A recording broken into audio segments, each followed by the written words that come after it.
நம்மள நிறைய பேருக்கு சங்கடகர சதுர்த்தினா என்னன்னே தெரிஞ்சிருக்காது. உங்களுக்காக தான் இந்த வீடியோ. வாங்க வீடியோக்குள்ள போலாம். நம்ம எல்லாருக்குமே தெரிஞ்ச விஷயம், விநாயகர் ஒரு முழு முதற் கடவுள்.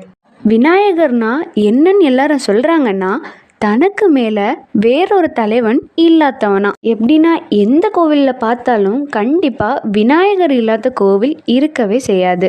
விக்னங்களுக்கு அதிபதியான அவரு நாம தொடங்குற சுபகாரியங்கள் எல்லாத்துக்குமே ஒரு இடையூறு எதுவும் ஏற்படாம அருள் ராசி புரிவாரு. நம்ம நினைச்ச காரியம்னாலும் சரி, ஒரு செயலை தொடங்க போறோம்னாலும் சரி, எதுவா இருந்தாலும் அது கரெக்டா முடியணும்னா அது விநாயகரோட அருள் இல்லாம முடியாது. அதனால தான் எந்த ஒரு பூஜை செஞ்சாலும் விநாயகரை வச்சே தொடங்குறாங்க. சரி, நம்ம டாபிக் சங்கடகர சதுர்த்திக்குள்ளே இப்போ வருவோம். அதை கடைபிடிக்கிறது மூலமாக நமக்கு ஏற்படும் பலன்கள் என்னெல்லாம்னு பார்க்கலாம். சங்கம்னா என்ன? சேருதல்ன்றது பொருள்.